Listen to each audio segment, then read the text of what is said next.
Buongiorno a tutti e ben ritrovati qua su Radio Rossonere, mercoledì 4 ottobre del 2023, torniamo in diretta, o meglio, in piccola differita per Mattino Milan di quest'oggi che apre la giornata di Champions League. La giornata numero 2 per il Milan, che già ieri si è aperta con le partite del martedì, tornano in campo i rossoneri per il girone F, Borussia Dortmund, trasferta, il muro giallo dietro Enrico Boiani che è già al Signal Iduna Park. Ciao Henry! Ciao, buongiorno a tutti qui dalla Germania. No, scherzi a parte. No, in realtà sono in radio. No, buongiorno a tutti. Però anche se non siamo in Germania, il like dovete metterlo, così come dovete commentare, così come dovete iscrivervi al canale, così come dovete attivare la campanella, così come dovete, se vi va, guardare tutti i nostri contenuti, abbonarvi, insomma, supportarci come meglio credete e potete. Chiedo a tutti nei commenti, siccome mi sono un po' anche stancato di essere a Milanello, se volete scrivermi dove possiamo andare nei prossimi sfondi, che sarebbe carino mettere, potete farlo nei commenti. Detto ciò, io partirei con quello che è successo ieri, perché alla fine è questo che c'è in prima pagina di Gazzetta, ovvero l'Inter che vince col Benfica e il Napoli che perde col Real. Sì, e Sinner che Dimmi, batte Henry. Alcaraz dopo un'ottima Sinner partita. che batte il Caraz. Vabbè, lo immaginavamo, lo sapevamo, la prima pagina dopo la vittoria Ci sta. dell'Inter è dedicata ai nerazzurri, un Napoli che in realtà ha quasi, ti direi, giocato, non dico meglio dell'Inter, però visto l'avversario che aveva di fronte è stata una grande partita quella del Napoli, risolta poi da 2 prodezze, perché il primo gol arriva da un errore di Di Lorenzo, ma il secondo e il terzo sono 2 prodezze di 2 campioni, Sì. la prima la discesa di Bellingham, la seconda il missile di Valverde da fuori area e quindi ha vinto il Real perché è il Real, perché altrimenti il Napoli ai punti forse, non dico che avrebbe meritato qualcosina in più, ma quasi, perché ha fatto veramente una grande partita. Di fianco a te invece c'è Rafa Leao. Sì, Il muro giallo, un vero esame per Leao, solo per Rafa. Andiamo dentro, a proposito di questo, eccolo qui. Leao messo in Europa. È la notte di Rafa, il Milan gli chiede gol e magia da 10 per decollare. A Dortmund guida il portoghese, nelle coppe ha segnato solo 3 gol. Serve lo scatto per la consacrazione. Ti posso dire, potrebbe anche essere vero, insomma, per la consacrazione finale devi fare bene anche nelle competizioni europee con continuità, quindi non magari mettendo qualche paletto qua e là di alto livello, tipo Napoli, tipo l'Atletico, tipo la partita dell'anno scorso col Salisburgo, eccetera, eccetera. Però già ne ho dette 3, e però è ovvio che mi sembra anche evidente che ormai lui è l'uomo copertina nel bene e nel male.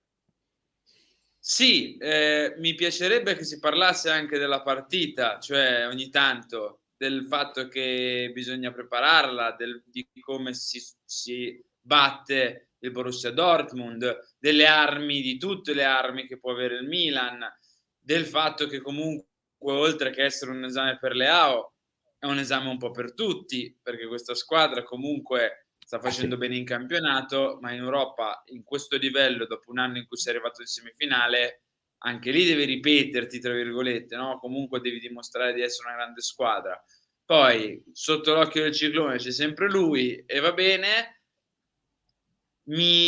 cioè, anche basta, ti direi, da un certo punto di vista, cioè, lo abbiamo capito. Vabbè. Ripeto, mi piacerebbe che ogni tot si parlasse anche del Milan sui giornali e non di Leao, stop.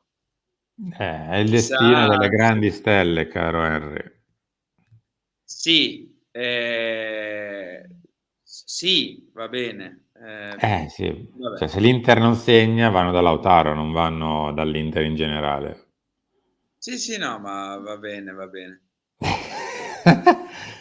Vabbè, andiamo avanti. Muro contro muro, visto che ti trovi lì, puoi dirci direttamente No, com'è. incredibile, si parla del Milan, pazzesco. La difesa del Milan è tornata al top, ora dovrà reggere la curva Dortmund. Guarda, qui mi prendo io 30 secondi, proprio 30 di numero. A parte che siamo il Milan, onestamente. E sta frase sarà anche vuota, ma anche un po' piena è. Sei il Milan, amen se vai a giocare a Dortmund, onestamente. Siamo andati in ben altri stadi, con tutta onestà. Numero 2, perché quando giochi il derby in trasferta c'è meno rumore, c'è meno pressione, c'è meno agitazione del pubblico. Vabbè, ma lascia perdere il derby, che noi non è È che uno stiamo stadio, giocando. no, infatti, è uno stadio molto caldo, ma cioè, non è uno stadio dell'Argentina degli anni 70 dove ti vengono a prendere a pizza in faccia, cioè, è uno stadio caldo, ma è È uno europeo, stadio normale. caldo, ma Beh, su. abbiamo giocato in, non mi ricordo cos'era, in Europa League, abbiamo giocato contro lo Stella Rossa, cioè Sì, al abbiamo giocato, Maracanã. Mm. abbiamo giocato in stadi comunque tosti, è ovvio, sono tanti i tifosi del Dortmund, lo Beh. stadio va su ripido, va bene, però in tutto ciò tu giochi a San Siro tutte le domeniche, che non è proprio l'ultimo stadio arrivato. Quindi, cioè, voglio dire, va bene tutto, ma Dai. cioè, anche meno cassa di risonanza, sta roba qui, in tutti i sensi, a livello proprio di audio, cioè. No, allora, facciamo così, parliamo un pochino della partita, dai. Oh, Allora, il Borussia, visto che non è poi solo lo un mettono a muro il 4. Borussia di persone in curva, ma è una squadra con Köbel in porta, Rierson, Hummels, Schöteberg e Bensebaini, con Oskanen, Mecha davanti a loro, Malen, Royce e Brandt sono i tre dietro a Füllkrug, gazzetta da Füllkrug, anche se in realtà un pochino di ballottaggio c'è ancora tra Füllkrug e Haller. L'altro ballottaggio è tra Özcan e Emre Can. Per il resto, più o meno, siamo lì. Sono quelli un po' più Questo chiamati. se vanno di 4-2-3-1.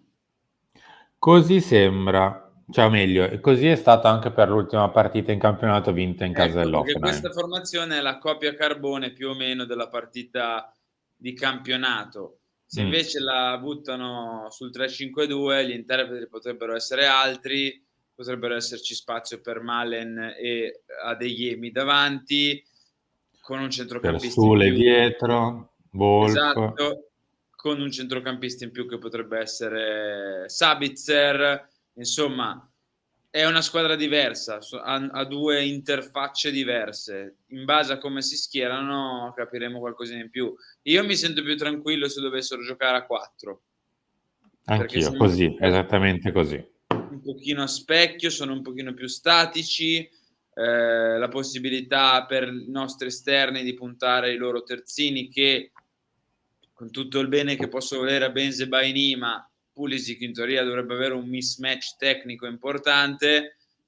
La stessa cosa vale per i centrali. Sì, Schlotterbeck è un buonissimo prospetto, Hummels ha esperienza, ma non sono dei difensori eccelsi, anzi il Borussia Dortmund è famoso proprio per essere più una squadra offensiva che difensiva, e negli ultimi anni lo ha sempre dimostrato, quindi bisogna essere molto bravi dietro, perché davanti sì che hanno giocatori forti, penso a Royce, penso a Brandt che ha una qualità incredibile, Malen velocissimo, Füllkrug è proprio un numero 9 puro, classico, e quindi al primo movimento che sbagli tu ti punisce, quindi insomma davanti sono messi molto bene e hanno giocatori molto interessanti, in mezzo sono discreti, dietro devi fargli male.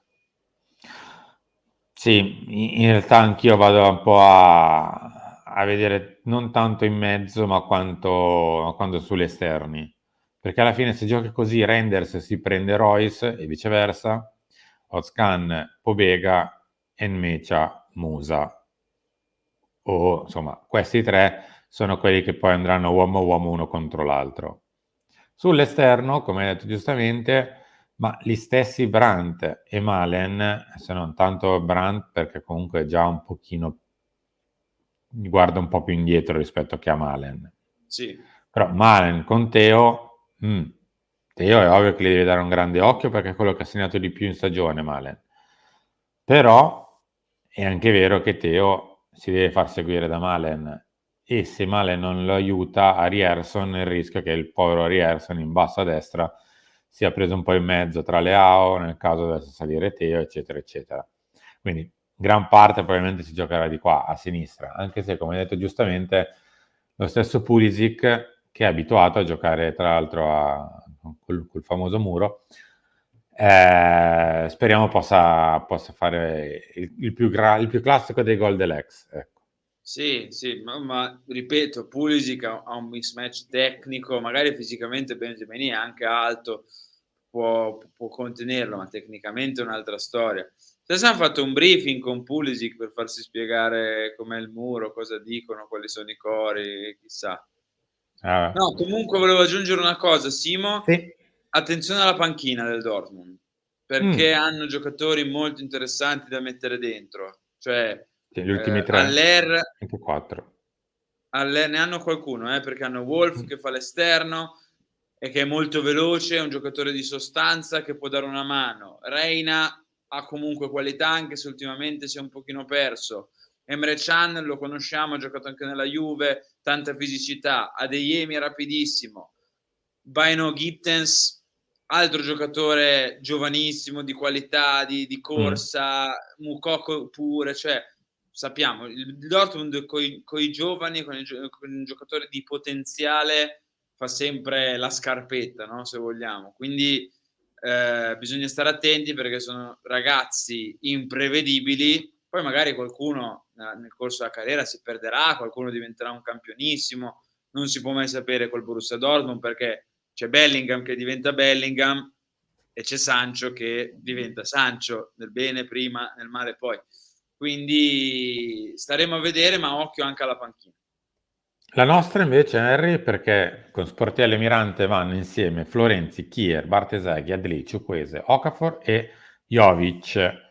Quindi abbiamo 2 esterni barra una punta, più Jovic che un'altra punta, un solo centrocampista, che è Adli, un solo esterno di destra che è Florenzi, un esterno di sinistra che è Bartesaghi e un solo difensore centrale che è Kier. Beh, noi sicuramente abbiamo tante opzioni in attacco perché al netto della fumosità, no, del fatto che sia stato piuttosto sterile finora, Chukwueze il cambio di passo te lo dà, il dribbling ce l'ha, qualche pallone in mezzo lo mette, cosa invece e quindi può darti una mano. Okafor può entrare, è sempre entrato bene, ha sempre nelle ultime 2 ha segnato, quindi è il cambio per noi, secondo me, soprattutto nell'ottica di uno Giroud magari un pochino stanco verso la fine, e poi c'è Adli in mezzo, che magari se la partita si mette in un certo modo e bisogna di più palloni dentro l'area, la qualità di Adli può anche darti una mano. Quindi anche noi qualche opzione ce l'abbiamo, loro molto di più, cioè a dire questo. Speriamo che la partita si metta in un modo in cui i cambi non devono per forza di cose fare la differenza, perché se la mettiamo sui cambi e sugli inserimenti della panchina, per me qualcosina la soffriamo. Beh, se stavo contando, loro sono 1, 2, 3, 4, 5, 6, 7, 8, 9, 10, 11 in panchina, noi 9. Quindi magari poi il mister ci aggiungerà un primavera, probabilmente qualcuno salirà, anche se la primavera in teoria è anche lei la sua bella partita di Youth League, quindi va bene portarli, però questo senza è il eccedere. discorso sulla panchina. Tengo a specificare una cosa: negli 11 sei più forte tu, punto. Ma Senza per me se, anche nettamente. senza ma e nettamente. Nei singoli sei più forte tu. Cioè, se la partita l'hai preparata bene, l'hai studiata bene, l'hai organizzata bene, vinci. Punto. Se non hai fatto questa cosa, se qualcuno in una serata no, eccetera, eccetera, magari va a finire diversamente. Però sulla qualità dei singoli sei nettamente meglio tu, La leggiamo velocemente, poi andiamo sullo specifico, ovvero con l'inedita divisa della Polonia, il Milan si schiera con Maignan in porta, Calabria, Malik Ciao, Tomori e Hernandez a sinistra, con Musa a destra, Pobega a sinistra e Tijani Reinders a fare il play, e di questo adesso parliamo, Pulisic, Giroud e Rafael Leao sono i 3 davanti ormai un po' da inizio della stagione sono quelli battezzati per partire da titolare nelle partite pesanti. A proposito di questo, Henry, sciolti i dubbi per la regia, Reinders sarà il play. L'olandese giocherà davanti alla difesa, lì parte in panchina. E tu sei contento e felice con Reinders play? In realtà per oggi forse ti dirò sì, cioè ci può anche stare. A tendere, a me Reinders piace vederlo, l'importante non schiacciato contro Olivier Giroud. Ecco.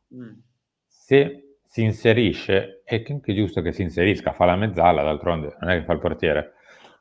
L'importante è che si inserisca, non che sia già là, che sia già a 4 metri da Olivier Giroud. A me non me ne fa, cioè, per come la vedo io, poi il mister sicuramente ne saprà di più. Non ce la vedo onestamente, lui lì già pronto a prendere una sponda o un passaggio con le spalle rivolte alla porta, già col difensore dietro che gli mangia le caviglie. Ecco, lì non ce la vedo tantissimo. Però ce lo vedo bene quando si inserisce, eccetera, eccetera. Oggi gioca play, quindi vedremo come sarà la faccenda. Non penso che sarà come con la Lazio, cioè dove a un certo punto lui ed lì ogni tanto la posizione se la scambiavano anche. Probabile che saremo un pochino più sulle posizioni. Poi mi fido tanto stasera per il ritmo, per la voglia, per la anche capacità di giocare un calcio un pochino più energico, un pochino più di ritmo di Yunus Musa. Stavo Stasera per dirti la stessa tanto. cosa. Per me questa deve essere la partita di Musa per tanti aspetti, per tanti motivi, perché comunque per lui è una chance. Cioè, fai bene in una partita del genere, ora non dico che rimetti in discussione le gerarchie, però ci vai vicino, perché comunque dimostri di essere titolare, di poter fare il titolare nel Milan in Champions League in trasferta a Dortmund, dovessi fare una partita da 6,5-7. E quindi penso che sia, a parte che è un ragazzo molto intelligente, ha 20 anni, è titolare, deve sfruttare anche lui questa chance, ma io sono sicuro che lo farà.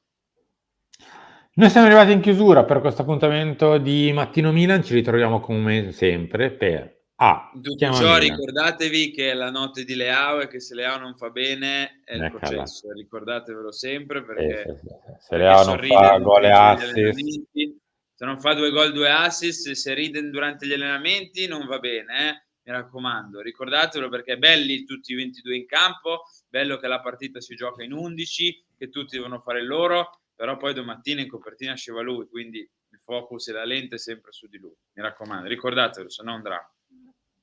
Henry, grazie. Ciao. Ci ritroviamo alle 11 con Chiama Milan, alle 13 Lancia, alle 16 Talk, alle 23, perché sarà ben tardi, alle 23 ci sarà il post partita. Se invece volete ritrovare tutte le dichiarazioni del pre-gara, tutti gli accorgimenti di Pioli con le formazioni, oppure di Terzic con le dichiarazioni del giornalista della Bild che abbiamo contattato, che ci racconta un po' meglio il Borussia di Dortmund e tutti gli altri aneddoti vari ed eventuali, c'è il preview che dalle 7 di mattina vi accompagna praticamente fino al fischio d'inizio, quindi ve lo potete anche recuperare nel pomeriggio. Grazie a tutti, buon pomeriggio, anzi buona giornata più che buon pomeriggio e a presto. Buon pomeriggio, ho detto.